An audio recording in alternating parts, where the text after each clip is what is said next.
ओम नमः सिद्धेभ्यः नमो अरिहन्ताणं नमो सिद्धाणं नमो ऐरियाणं नमो उवच्छायाणं नमो लोये सौगसाओणं मंगलम भगवान वीरो मंगलम गौतमो गणी मंगलम कुंद कुंडार्यो जैन धर्मोस्तु मंगलम सर्वमंगल्यम मंगल्यम सर्वकल्याणकारकम प्रधानम सर्वधर्माणां जैनम जयतु शासनम जैनम जयतु शासनम। नमः श्रीवर्धमानाय निर्दोत्मकलिलात्मने सालोकानं त्रिलोकानं यद्विद्यादर्पणयति चेतिले चेतन चेत्या विना केम चालसी।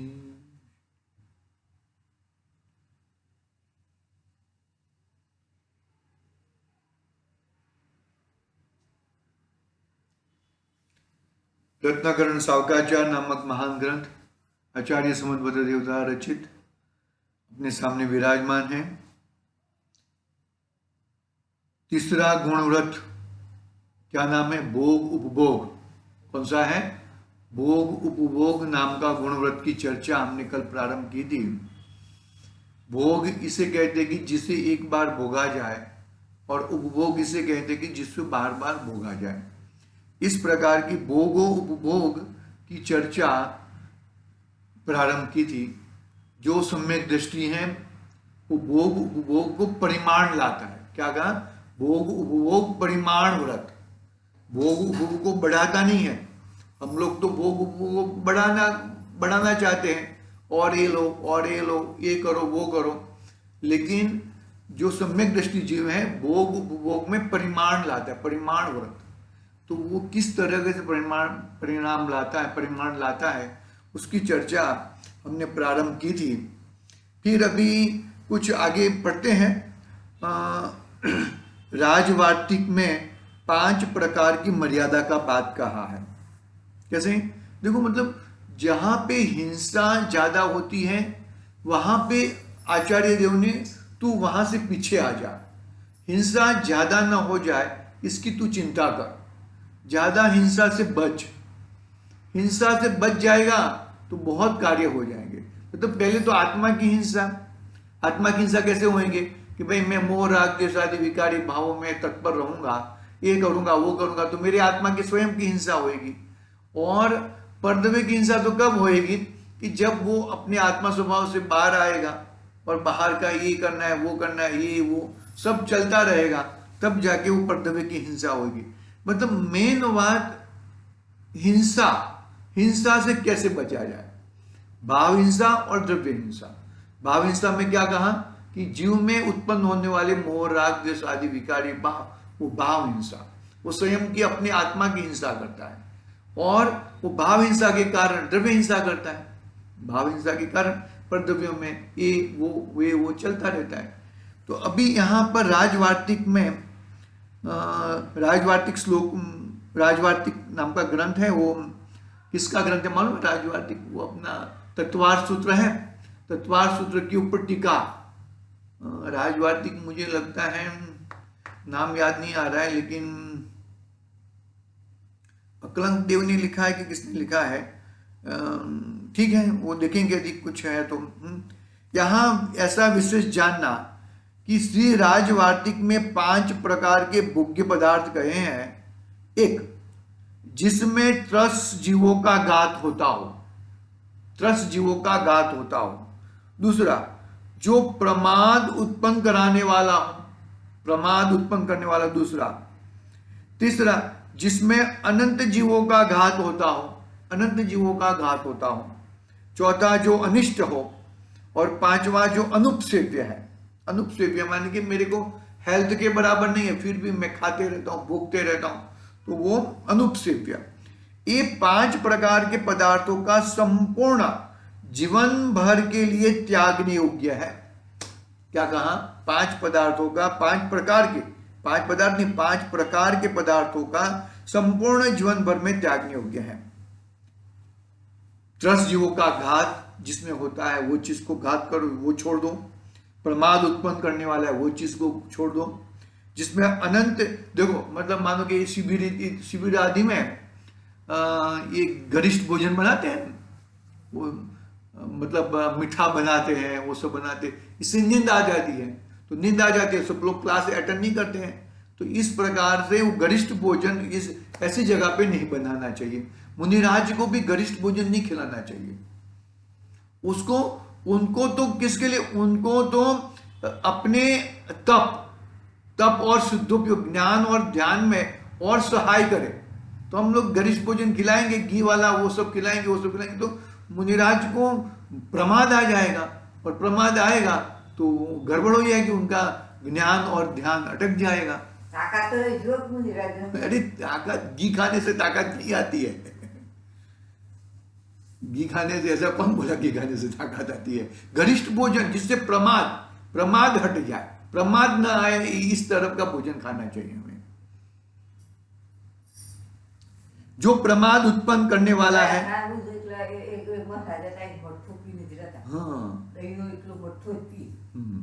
हाँ, जो प्रमाद उत्पन्न करने वाला है, इस प्रकार का गरिष्ठ भोजन नहीं करना चाहिए जिसमें अनंत जीवों का घात होता हो। ऐसा जो अनिष्ट है, जो अनुपसेव्य है, ये 5 प्रकार के पदार्थ संपूर्ण जीवन भर के लिए त्यागने योग्य है। जिनका त्याग संपूर्ण जीवन भर के लिए नहीं किया जा सके तो उसका त्याग काल की मर्यादा देखकर करना चाहिए। काल की मर्यादा देखकर करना चाहिए। आगे खाद्य पदार्थों की अवधि बताते हैं। अवधि यानी कि समय, कितने कितने कौन कौन से पदार्थ कितने समय तक तुम खा सकते हो। एक कौन सा गुणवत्त चल रहा है? 3रा नंबर का। क्या गुणवत्त का नाम क्या है?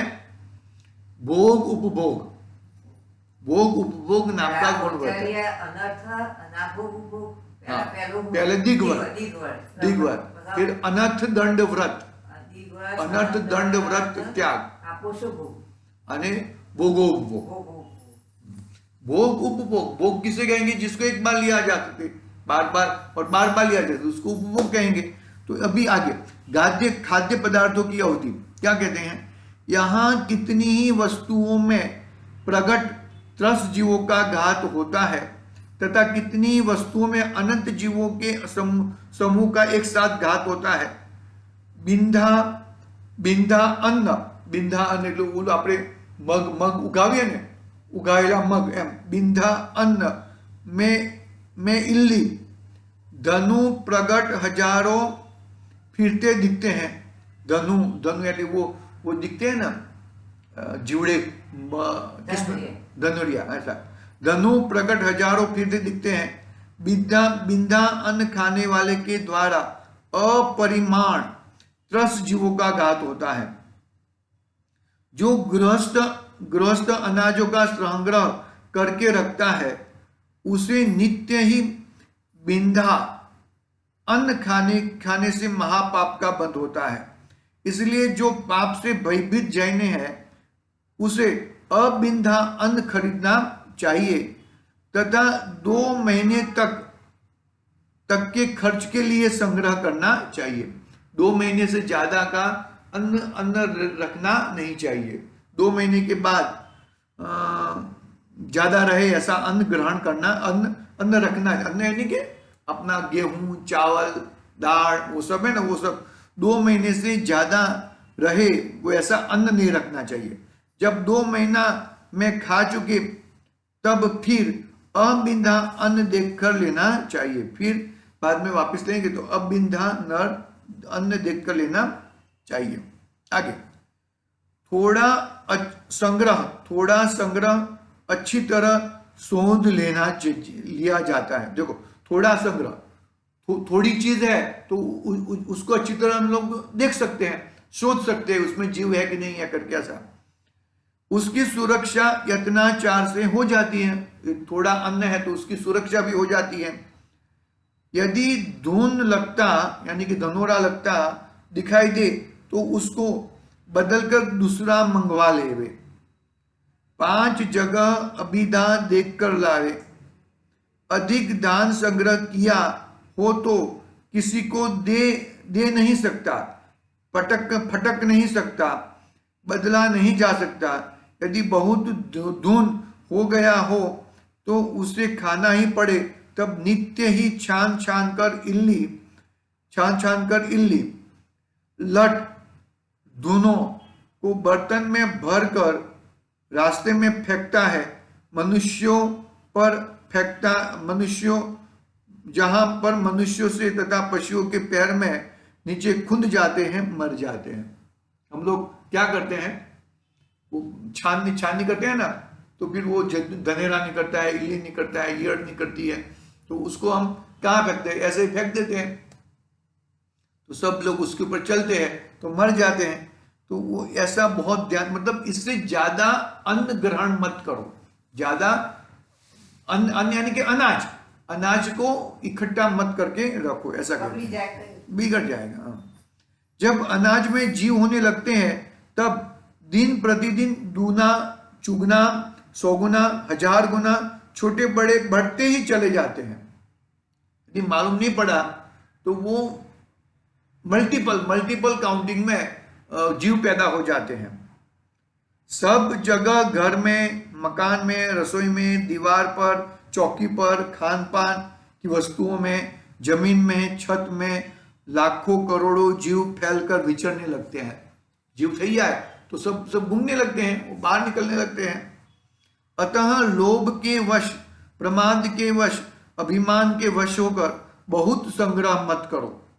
मूंग, मोठ, उड़द तथा और भी अन्य फलादि जिन पर सफेद फूली प्रकट दिखाई देने लगे तो उसमें त्रस जीव हो गए हैं। हम लोग तो क्या ऐसा निकाल के चाट के वापस भी यूज कर लेते हैं, लेकिन जो सफेद वाली फुगली आ गई ना, तो उसका मतलब क्या हुआ कि उसमें वो दाल चिपक जाती है, सफेद फुगली आ जाती है, तो क्या हुआ, उसमें त्रस जीव पैदा हो गए हैं। मतलब हमें त्रस जीवों से बचना है। हम कैसे, देखो, एकेंद्रिय से तो हम बच नहीं पाएंगे, लेकिन त्रस जीवों से तो हमें बचना ही चाहिए, किसी भी प्रकार से। हाँ, ऐसा जानकर नहीं खाना चाहिए। बरसात के समय में 4 महीनों में किन्हीं वस्तु का संग्रह नहीं करो। बरसात में ये 4 महीने में तो कोई भी वस्तु का संग्रह ही मत करो। नगर शहर में निवास करने का फायदा तो यही है कि जिस समय चाहो उस समय 2, 4, 5, 10 दिन के खर्च के लिए जितना आवश्यक हो इतना 10-5 जगह अच्छा निर्दोष सामान देखकर खरीद सकते हो।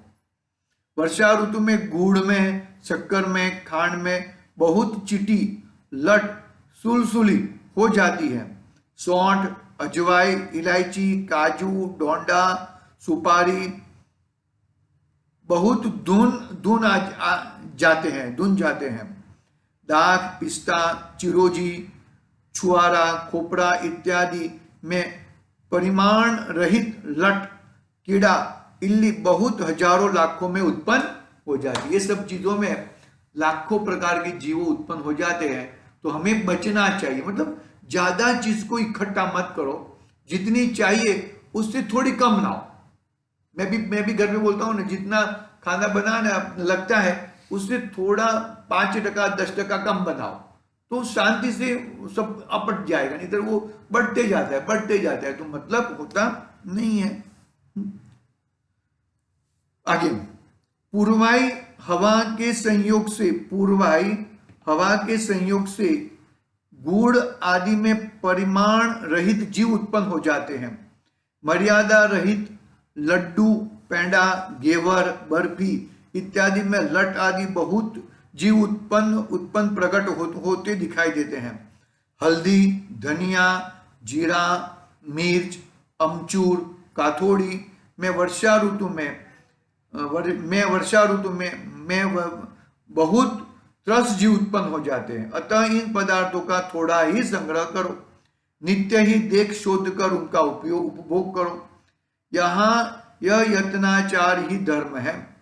आटा शीत ऋतु में 7 दिन, क्या ठंडी की मौसम में 7 दिन का आटा, ग्रीष्म ऋतु में 5 दिन का आटा और वर्षा ऋतु में 3 दिन से अधिक नहीं खाना चाहिए। 8 कितना दिन का? ठंडी में 7 दिन का, गर्मी में 5 दिन का और वर्षा ऋतु में 3 दिन से अधिक खाना नहीं चाहिए। आटा का संग्रह नहीं करना चाहिए। आटे में बहुत लट पैदा हो जाती है। दाल चावल इत्यादि जब भी पकाओ तो 2-3 बार शोध के फिर बनाओ। ऐसा डब्बे से निकाल दिया और 2 डाला और डाल दिया, ऐसा करना नहीं चाहिए। आगे प्रश्नोत्तर सावकाचार में एक दूसरा ग्रंथ है, जैसे रत्नाकर सावकाचार है, ऐसा प्रश्नोत्तर सावकाचार नाम का ग्रंथ है। क्या नाम है? प्रश्नोत्तर सावकाचार। मतलब प्रश्न किए, आचार्य जी ने खुद प्रश्न खड़े करे और उसके आंसर दिए हैं। कोई हम लोग को ये बताते हैं तो प्रश्न करते हैं ना, ऐसे आचार्य देव ने खुद प्रश्न खड़े किए या कोई श्रावकों ने प्रश्न किए तो उसके उत्तर लिखे। तो प्रश्नोत्तर सावकाचार में लिखा है कि सर्वांशनम च न ग्राह्यम दीन द्वयुतम नरे। उसका अर्थ क्या कहते हैं? देखो, समस्त भोजन 2 दिन से अधिक पुराना नहीं खाना चाहिए। समस्त भोजन 2 दिन से अधिक पुराना नहीं खाना चाहिए। अतः एक रात बीत जाने बाद यदि दूसरी रात बीत जाए तो वह भोजन मनुष्यों के खाने योग्य नहीं रहता। यानी कि कौन सा भोजन? ये दाल चावल सब्जी की बात नहीं चल रही है।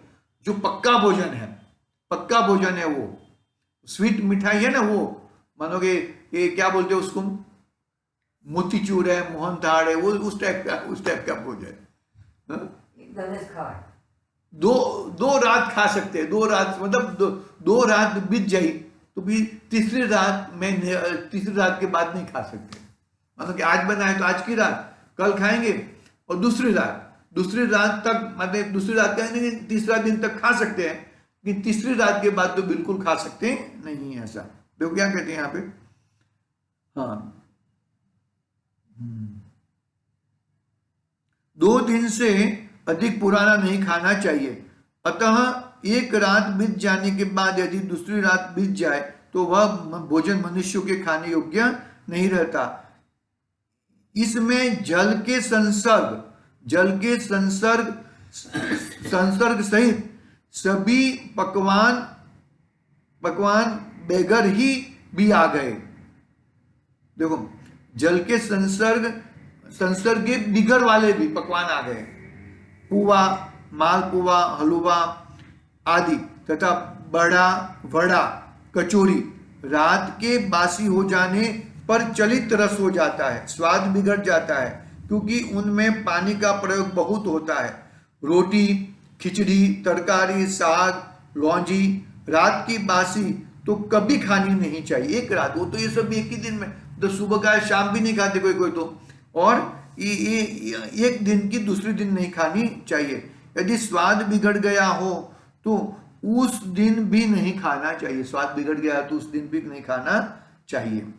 किस तरह से बातें करते हैं, देखो सरदार सुखदास जी कितना उनको नॉलेज होएगा।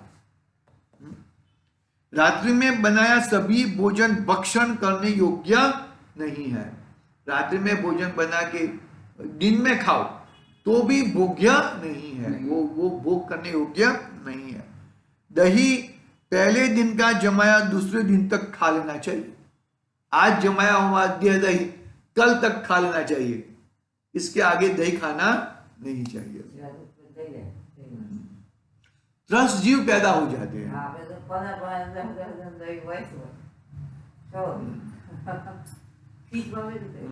नहीं, फ्रिज में रखो तो भी वो तो जीव पैदा हो ही जाते हो। दही पहले दिन का जमाया दूसरे दिन तक खा लेना चाहिए, अधिक दिन का नहीं। 2 फड़ वाले दाल के अन्न को 2 फल वाली दाल के अन्न को दही छाछ के साथ नहीं खाना चाहिए। द्विदड़ हो जाता है ना, त्रस जीव पैदा हो जाते हैं।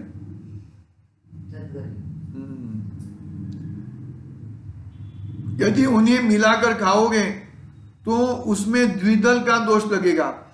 जीभ के नीचे कंठ में पहुंचते ही जिसमें सम्मूर्छन जीव उत्पन्न हो जाते हैं उसे द्विदल कहते हैं। दूध को दूह लेने के बाद छानकर 2 घड़ी से पहले गर्म कर लेना चाहिए। बाद में सम्मूर्छन त्रस जीव उत्पन्न होने लगते हैं। देखो कहां बचेंगे।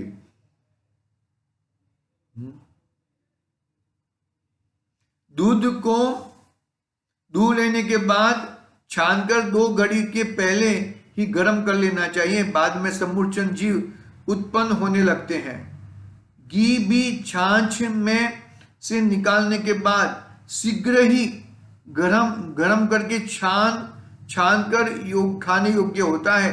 बिना तपाए बिना छाने नहीं खाना चाहिए। एक ही दिन की मलाई, दूसरे दिन की मलाई नहीं, 3 दिन की भी मलाई नहीं। क्या कहा? घी, देखो, घी भी छाछ में से निकालने के बाद शीघ्र ही गर्म करके छान कर खाने योग्य है। बिना तपाए बिना छाने खाने योग्य नहीं है। फिर आगे, घी, तेल, जल इत्यादि रस चमड़े के बर्तन में रखा हुआ खाने योग्य नहीं है। उसमें असंख्यात त्रस जीव उत्पन्न हो जाते हैं।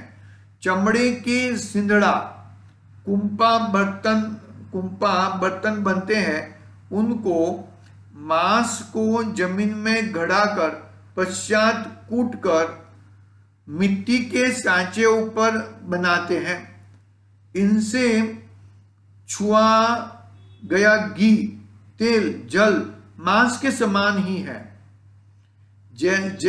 जब से मुसलमानों का राज्य हुआ तभी से इनकी प्रवृत्ति मुसलमानों में चलाई है।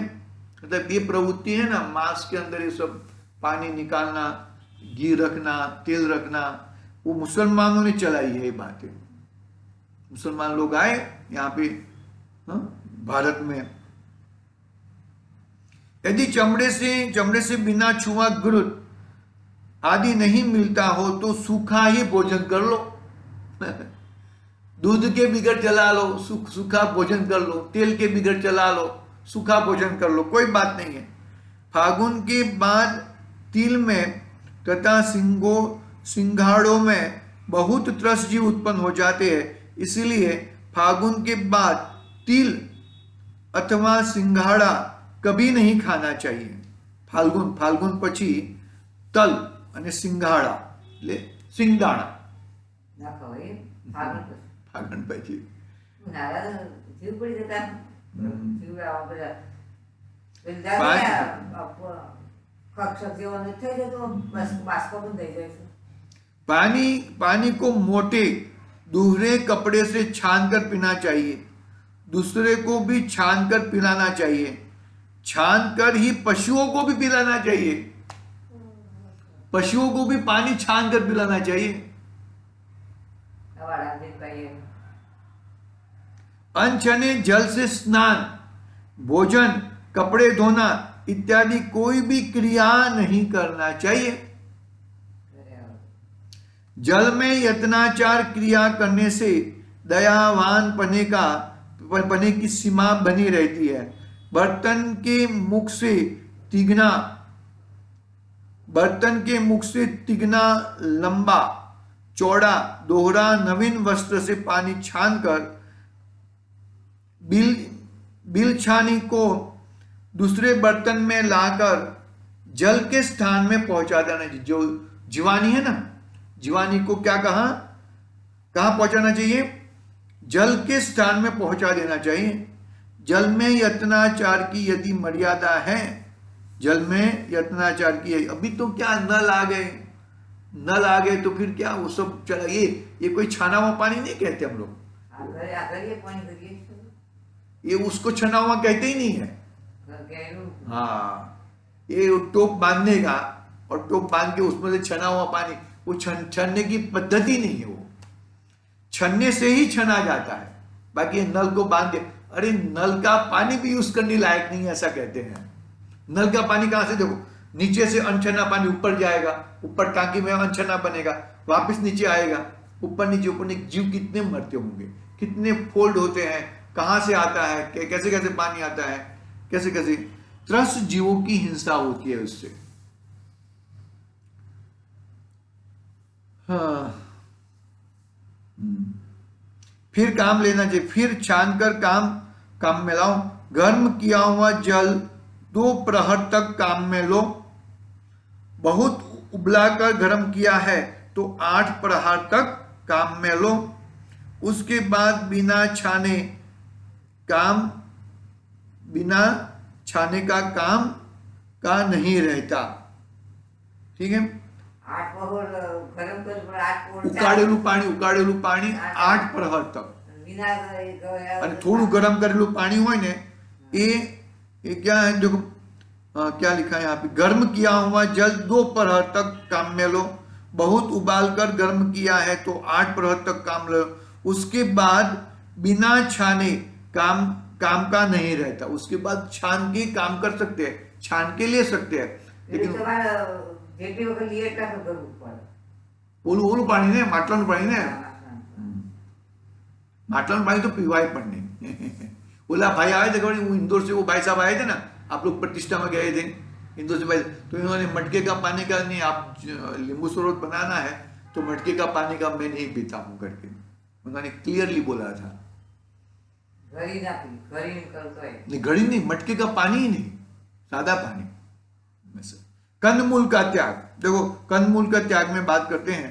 कितनी वस्तुओं को खाने में त्रस्त जीवों का घात होना, जानवर उनको बिल्कुल ही नहीं खाना चाहिए। क्या कहा, त्रस्त जीवों, कितनी वस्तुओं को खाने में त्रस्त जीवों का घात होना जानकर उनको बिल्कुल ही नहीं खाना चाहिए। जैसे बेर लट्टों के प्रत्यक्ष स्थान है। भिंडी में बहुत लटे उत्पन्न होती है, भिंडी नहीं खानी चाहिए। बैंगन, तरबूज नहीं खाने लायक है। कोहला, पैठा, जामुन, आड़ू, बड़वाला, गोल अंजीर, कठुमर, उमरफल, पीलू, आलू, जामफल, टिंडू, अज्ञात फल, सूक्ष्म फल, बीजा फल, चलित रस फल, सारा फल, पत्र शाक, कंद, मूल, अदरक, श्रृंग बेरी, जाड़ी के बेर, सलगम, प्याज, लहसुन, गाजर, किशोरिया, कचनार, महुआ, क्षीर, वृक्ष का फल, खिन्नी, नीम का फल, निबोरी इत्यादि अनेक फल, केवड़ा, केतकी आदि फूल, उनमें तो प्रत्यक्ष प्रकट दोष है। आगम में भी कहे हैं, परमागम से वनस्पति का ऐसा स्वरूप जानना। कोई लोग है ना, मर्यादा कर देते हैं कि मैं ये 5 ही सब्जी खाऊंगा, 5 सब्जी के अलावा मैं और कोई सब्जी नहीं खाऊंगा। 5 ही सब्जी, 3 सब्जी, 2 सब्जी, ऐसा। ये इतने फ्रूट खाऊंगा, इसके ज्यादा फ्रूट मैं नहीं खाऊंगा। आगे वनस्पति त्याग। वनस्पति के 2 भेद हैं, एक प्रत्येक और दूसरी साधारण। प्रत्येक के तो एक शरीर में एक जीव होता है तथा साधारण के शरीर में अनंत जीव होते हैं। साधारण वनस्पति खाने से अनंत जीवों का घात होता है, ऐसा जानकर उसका त्याग करना उचित ही है।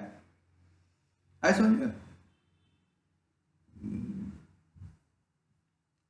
साधारण और प्रत्येक को पहचानने के लक्षण उस प्रकार है। साधारण वनस्पति किसके कहते हैं और प्रत्येक वनस्पति किसे कहते हैं, उसको लक्षण इस प्रकार है। ઊંઘાવે છે,